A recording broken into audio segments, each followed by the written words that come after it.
your journey here in this galaxy, then we do well to study and contextualize the Bhagavad Gita. And that is not just asking questions, but asking relevant questions that are actually pertinent to the topic at hand of how to fulfill my ultimate purpose. And that is what Bhagavad Gita is all about. Now you can also learn a lot of stuff about sociology, about politics, about ethics, and so many other very valuable topics, which are all wonderful in and of themselves, but good is not good enough. Why is being a good boy and a good girl not good enough? Any idea? Good is the enemy of best. Good is the enemy of great.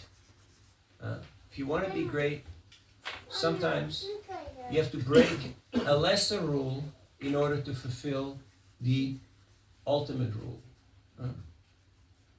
Can you give me an example for that? Have you broken rules? Yes. Never, right? You were fast there. Give me an example. I don't like to give my phone in school. Okay. So what do you tell them? You didn't bring a phone, right? I don't deliver it at all. Sometimes. You what? I don't give it at all sometimes. Okay. Okay. Other examples? Like a mother may give a child some medicine hidden in a sweet for the welfare of the child. Mm-hmm. She's cheating the child, but for the child. Deceiving for the ultimate benefit of the child. Okay?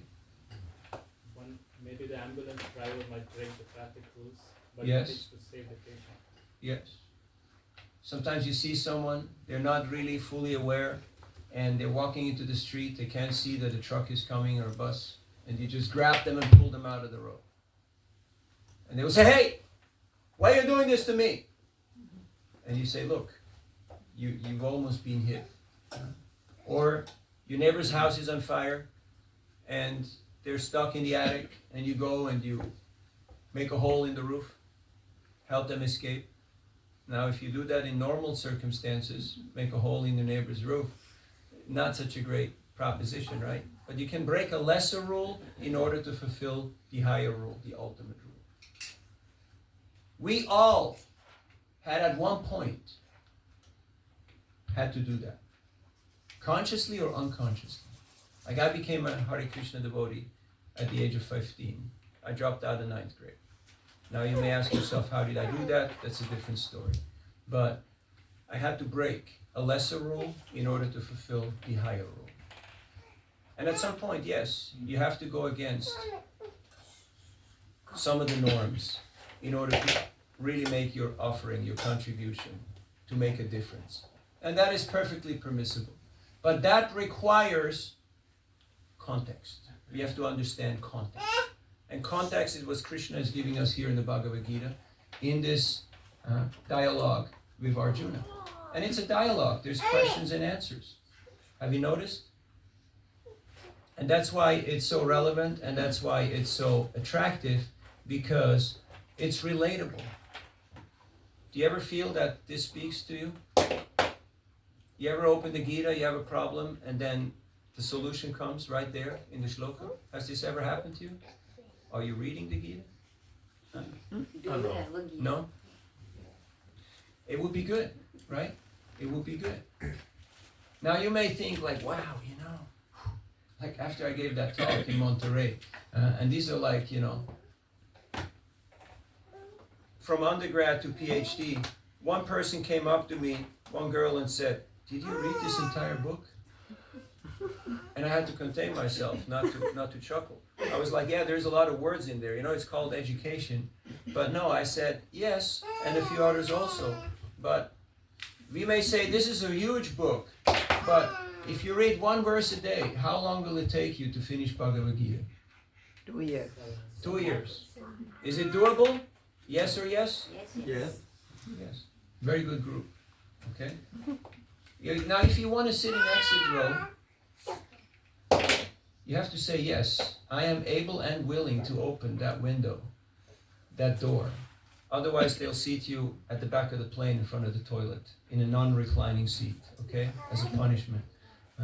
So, the Bhagavatam will take you 46 years. Most of us can still do it, but we have to start today.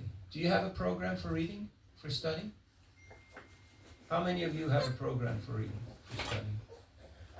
It's about 5 out of 50 plus people. So, homework, message to self, have an active reading program. Because whatever you put in is what comes out. Now, we're still scrolling, we're still consuming, we're still watching stuff and exposing ourselves to so much. But have you noticed how these things all, they create samskaras? Like today we had a samskara, right? What was it called? Annaprashna. Annaprashna, which may seem like something very ordinary, right? You put a spoon of sweet rice in a kid's mouth. Doesn't seem like very spectacular event, right? But can you explain why it is a samskara and what does samskara mean? Now he went to Gurukul, you know, so he can tell. Well, this is a samskara because the first food and grains that is eaten by the child, so it has to be done in the most First solid food. Yeah. Hopefully the child had a little something before that. Yes. And so that is offered to Krishna as and it's fed to him as Mahaprasadam to make the best possible impression of the first food. Thank you.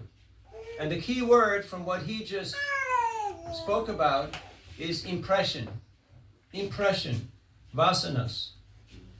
Impression. It gave an impression. Now, sometimes you're not even aware that something or someone made an impression on you. But it leaves a mark. And if you keep on getting these positive, these spiritual impressions, it creates a samskara. And samskara means impressions. Pranava Prabhu, anything else on samskaras?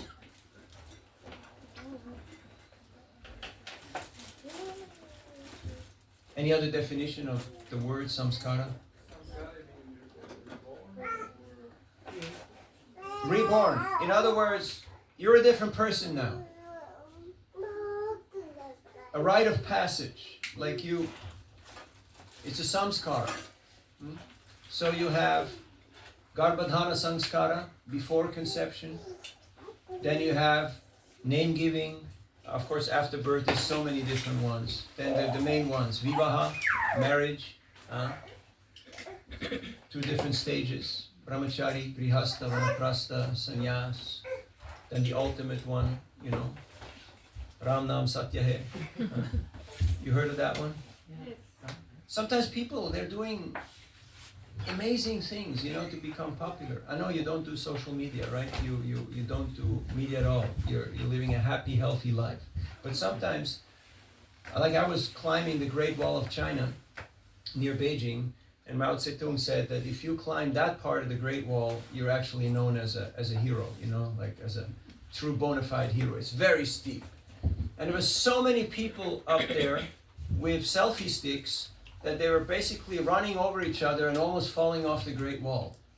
And what was very shocking to me was that they were all buying, it's okay. We have some troop movement here. That they were all buying cheap Chinese souvenirs. Can you imagine? In China, they were buying cheap Chinese souvenirs. Now, why am I telling this story about China? Because people are doing outrageously dangerous and stupid things just to become popular. Have you noticed? And it's kind of, you know, shocking sometimes. But we got more troop movement. But all you need is 5 friends. You know who are these 5 friends? You already know about the 5 themes of the Bhagavad Gita. Now you learn about the 5 friends. everybody needs 5 friends. Hare Krishna, welcome. What are these 5 friends that you need? 4 guys to carry the stretcher and 1 person to light the fire. Huh? And you can find those 5 people anywhere. They're already waiting for you at that place. So you don't have to do anything outrageously dangerous or spectacular to impress people, because your 5 friends are already there waiting for you. You know, Ram Nam Satya Hai, Ram Nam Satya Hai. Huh? Now I know this is a family program. So Krishna is saying here that if you remember this instruction, you will actually be blissful. You will actually be happy. Why will you be happy if you remember that? Because you will remember that I'm not of this world. I'm not of this nature. I'm not part of matter. I'm actually spiritual. I'm distinctly separate. Just like I just came from the Caribbean. And there are lotuses growing right in the trenches besides the road. Lotus flowers. And you have seen lotus leaves. You can push them underwater, right? Yeah. And then what happens? They go up again. They come right back up. And what happens to the water? Yeah. It just pearls off the leaf. Yeah. Amala jala jala jivana talamala. Our position in this world is like a drop of water on a lotus leaf. How secure, how stable is your position here in this world? As secure as a drop of water on a lotus leaf. Any moment. Okay, gotta go. Huh? Job moves somewhere, something happens, family, politics, etc., health. Huh? We're not in control of these circumstances. So, just like we're not in control of, our audience, because people have that little bit of free will that everybody has. That is a gift that Krishna has gifted to us. Now, that is actually the only thing that is our property, is that little bit of free will. And if we take that and we say, Krishna, thank you for giving me that, and I gift it back to you. Just like when you go to Ganga and you take snan, you take bath. Then you take a palmful of Ganges water and you offer it to Ganges. Now, what sense does it make? Doesn't the Ganges have enough Ganges water? Yeah. Yeah, you would say so, right? So what is accomplished by this act of taking a handful of water and again pouring it into Ganges? What's the point to it? Your kids will ask you that, why are you doing this, Mom? So, what is your response? Offers Gangaji. You offer it? You offer what? Gangaji's water. Yes. Gangaji.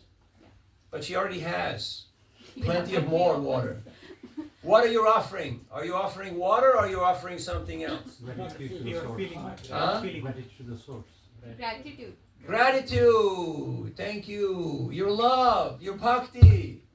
There's plenty of water there. It's like if the kid goes and buys a gift for parents. Where did they get the money from? Parents only. Yes, hopefully. Hopefully. But the parents, they appreciate. Why? Because it's gratitude. It's thank you. Huh? Because of you, I got this. And now I'd like to show my appreciation. So that's why there is yajna. That's why it's so important to do yajna. You remember in the purport where this point was mentioned that we should not give this knowledge to people who are not austere. How do you make someone austere? Tell them to move to Stockholm? That will make them austere, right? But in the Caribbean, or in the Bahamas, or in Hawaii, or in Bali, how do you make someone austere? Show me the money. Does that make people austere? Oh yes, that does make people austere. Have you noticed? Huh? Yagya dana tapa karma. As soon as you ask people to engage in acts of sacrifice, of austerity, of charity, it makes them austere. Why? Because it's an effort. It requires a sacrifice. But it's good. Why do you send your children to school? If you have enough money, if there's enough in the trust fund, why would you send your children to school? Any idea? education. Education, yes. Which means Education gives them a way to lead a proper life. proper life. Yes. What means proper life? Without education, I think senseless. Body becomes senseless. Yeah, senseless means like animal existence, like animal life. Ahar nidra bhaya maitun. Eating, sleeping, mating, and defending. If you want to do better than the animals, you have to get an education. And that's not just school or university, but this is the school of life. The school of life, to learn about Dharma. That there is more than dog eat dog or, fighting with this one and that one. Oh, I got bigger guns. My daddy's stronger than your daddy. Huh? All that kind of polemic that's going on from the top to the bottom, from the sandbox all the way.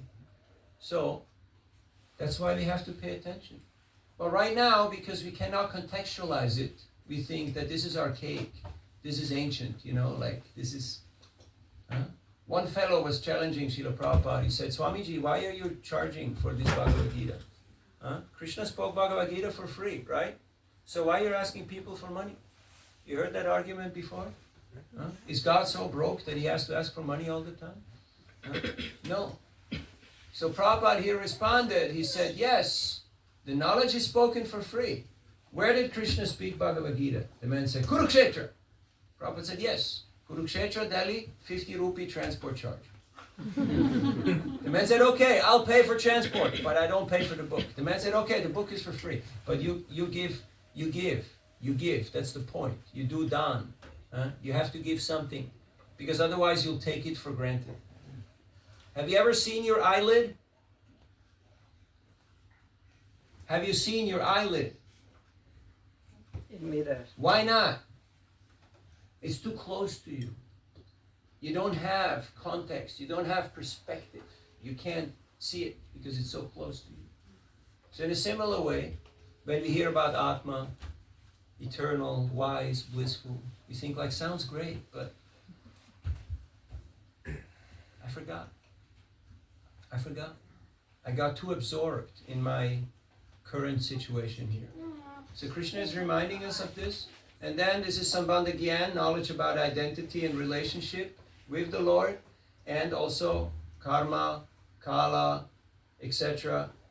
And then Abhideya, the process of devotional service, how to progress, to come closer to the goal, which is prayojan, the goal, which is prema pumartha mohan, to have pure love, selfless love, to Ishtar, to Krishna, and which includes all of creation.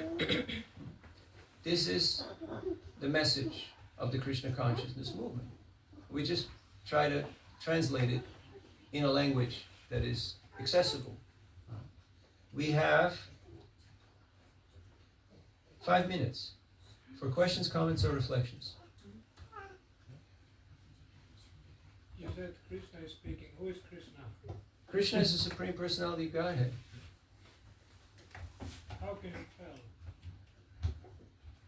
I can't tell because I am insignificant, but Krishna explains, he reveals his own nature. People may speculate, what is the sun, what is the moon? But if you see the sunshine, you see the moon, you get some sort of an understanding. But then you can study about it from different angles and perspectives, but unless the person reveals himself, you will never really know. Now, of course, if I would ask you, okay, how much money do you make? And how much asset do you have? Etc. You would say, hey, none of your business, right? Unless you're an American. You tell everybody everything in the first 3 minutes, right? Have you had experience? Yeah. Yes. I'm a bit the same sometimes. Yeah. So sometimes I speak a bit too much. Yeah. They tell you everything in 3 minutes and then they walk away. But that's not what we consider cultured, You don't reveal everything about yourself to everyone. So Krishna is giving us this information, but he also tells us that if you want to know my true nature and you want to have a intimate, a loving relationship, then You have to follow this process. This is the process how you actually get to know me. Huh? And that is bhakti. Bhakti mama vijanati yavanyaschasmi tattataha tato, and so on. Bhagavad Gita, many verses. You like a chapter that you want to memorize, take 12th chapter Bhagavad Gita. Huh? Krishna says, if you do this, you'll be dear to me. You develop this quality, you become dear to me. Huh? You avoid this, you don't do this, you become dear to me. So you want to become dear to Krishna? Learn the 12th chapter of the Bhagavad Gita. It's a good proposition. Even for those of us who have, jumped through all the hoops and gotten our degrees and gotten our, we ticked off all the boxes. But we have to keep our mind and our intellect busy with Krishna. Otherwise, what happens? Huh? Gossip. Gossip. You heard of gossip? He said, that she said, that they said, that they did, the other one, and so on. Huh? No, Krishna gives a clear solution on gossip in the 17th chapter of the Bhagavad Gita, text 15. Anudvega karam bhakyam satyam priyam hitam chayat. He says, talk should be pleasing, beneficial, and truthful, and in relation to Vedic wisdom. Then actually, it is proper. Otherwise, don't engage in it.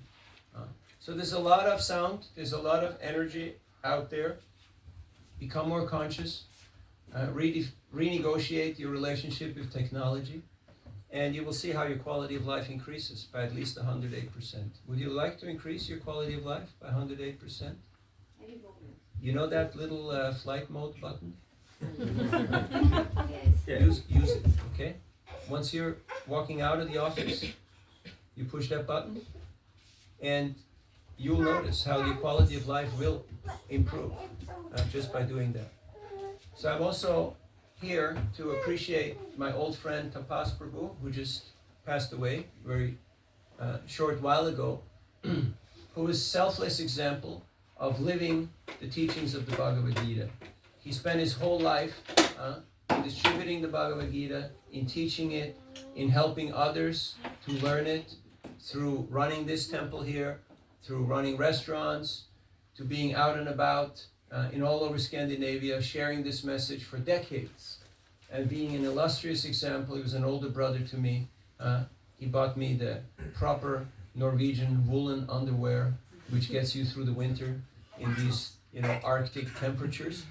And he was a good example of a selfless older brother who never pulled rank, never was doing any ragging or manipulation. He was always kind. Even when his health was declining, we were in touch and we spoke regularly. When speaking became difficult for him, I just recorded voice messages to him. He sent me some short messages. And we're connected in our heart. Why? Because we have the same mission, we have the same goal. So thank you for your kind attention, for being who you are and doing what we do. By the way, you're amazing, okay? So in case somebody wants to tell you something else, say, no, Krishna says in the Gita, I'm amazing. And I know that, and that's what I'm going to follow. And the rest is the rest. So don't worry about what goes on in the world, because it's slightly outside of our circle of influence, as you may have noticed. I just noticed it while using the bathroom a few minutes ago. So, and we're very grateful to His Divine Grace A.C. Bhaktivedanta Swami Prabhupada to leave Vrindavan, the perfect place to come to New York, to give us this path, this message of bhakti, to give us this sangha, where we actually have sangha, seva, and what's the third thing? Sadhana, practice. So people will ask you, okay, so you're a Hindu, you're a Saraswat Brahmin, you're a IIT, NIT, whatnot, wala. What's your practice? Huh? Like the pan wala and the dog wala and the banana wala, they have their practice. They open their shop, they clean the road, they put out their things and they start selling. What is our practice? And people say, no, look here. You see? I say, no, you bought this for, it was, two rupees, and now it's 20, with inflation. Yeah, you have your swastika or your om or your star or your cross or your whatever it might be, your moon. What is your practice? And they ask, there is a practice? Yeah. I took a flight in the Caribbean, and an Indian gentleman, probably from eastern UP or Bihar, he was right next to me on the flight, and so he was watching me. I'm reading scripture on my phone, and he was laughing and chuckling and saying that, you know, that it's funny. He said, "Did you know that you can't become a Hindu unless you were born a Hindu?" And I said, "Really? Why would that be so?" And he started going on and on and on and on, giving me different reasons. And at one point he stopped and he said, "Actually, I don't know." And I said, "Yes, that is the first good thing that you said in a long while." And I gave him a few reasons why. And so then I told him that I'm an Italian, German, Swiss, Californian, Hare Krishna, which you can define as Hindu. And he was a little bewildered. So he went back to eating his hamburger with his girlfriend. And I said, "Okay, we'll leave it at that." So use your energy and your time wisely. Krishna has given you that time and that energy and that capacity to communicate. So use it wisely in a beneficial way that will actually help people. Because people are sick and tired of polemic, of propaganda, of debate, of argumentation. We know what the problems are. Kam, Krodh, Lobh, Moha, Mada, Matsarya. That's the problem. Not the guys in the north, south, east, or west. But our own material conditioning. So we need a little help from our friends. For that we need Sangha and we need Seva. There's a lot of service opportunity here, as you may have noticed. This is a big place, and we need help of all sorts. Now, Krishna doesn't need any help because he's Swarat, he's completely independent.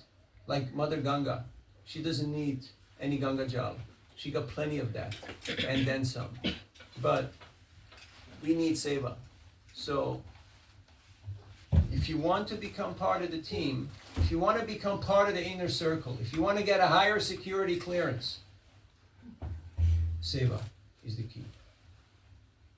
And anyone who is a Sevak, anyone who is doing Seva, can give you Seva. Because devotees are not insecure, territorial. They're generous. So they will share their realization, their heart, and their Seva with you. And they say, "Yes, you please do. You please help." And you can help in any capacity. It's not about money. It's not about this or about that. But it's about taking the opportunity. And I'll leave you with the last story. We were up in Rishikesh, the self-proclaimed yoga capital of the world. I always took 10, 12 boys up there to do Nagar Sankirtan. We're chanting and dancing on the streets of Rishikesh. How many of you have been to Rishikesh? Okay.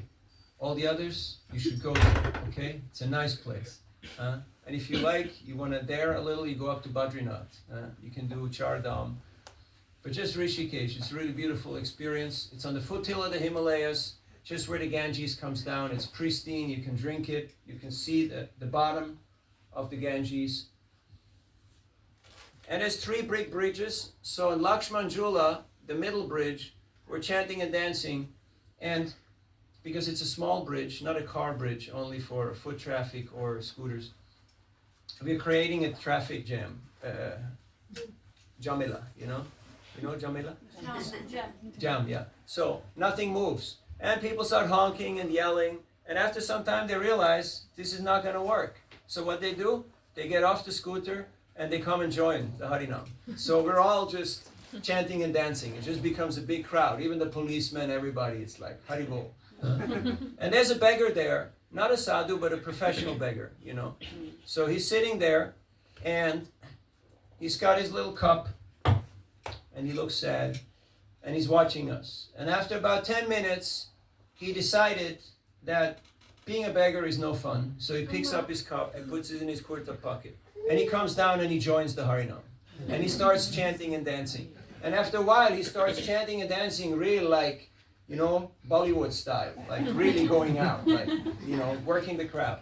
And then after a while, he reaches in his kurta pocket and he takes out a whole stack of cash.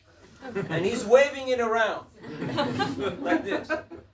And then he takes notes and he puts them into all the pockets of all the devotees who are chanting and dancing there. And he's showing to everybody, I'm not a beggar. I'm a generous person. He didn't say that, but he showed that demonstratively, and everybody got it. So this is what bhakti does. It turns beggars into generous person. Because in this world, we're all beggars. We all came with nothing, and we're going to leave with nothing. Sorry to break the bad news to you, but all the toys go back on the shelf. The only money you own is the money you gave to Krishna. And everything else is toll fees to wherever your destination might be. So use your energy, your time, your resources, your love, your affection wisely so that it can actually be beneficial. It can actually help us.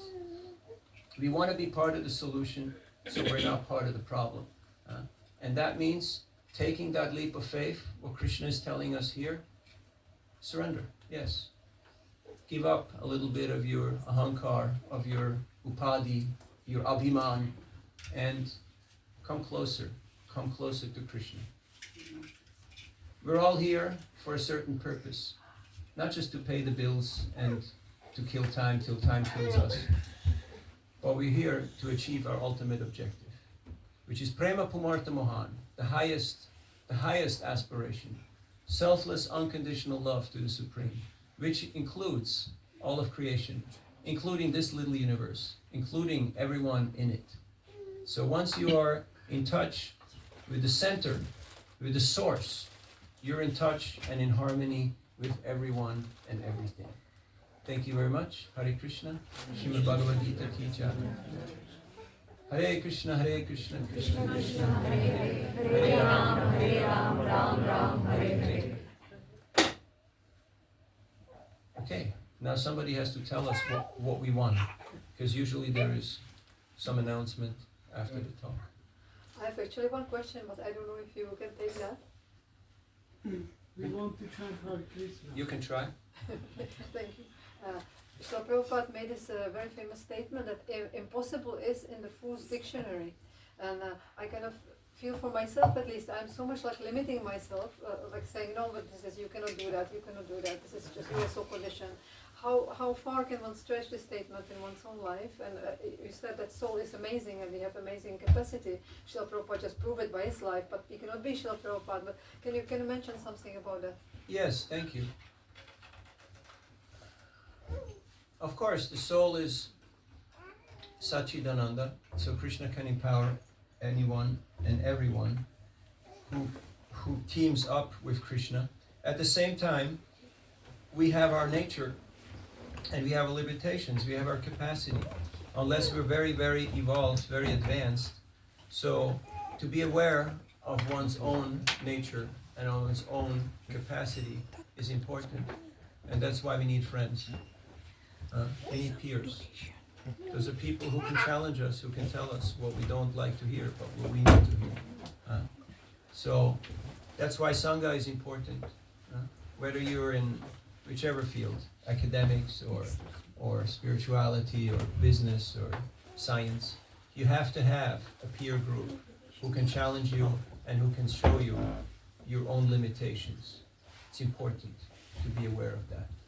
Of course, Krishna is unlimited, so you can say, well, he can make me do unlimited things. Yes, but he also has unlimited free will, and he may decide not to. Because all that Krishna wants is your well-being and is your love. So we should not try to fit round pegs into square holes and to say, I can do anything and I will prove it. A lot of people gone down that road, and don't do this to yourself. Okay. Thank you very much. There will be kirtan now and later prasadam.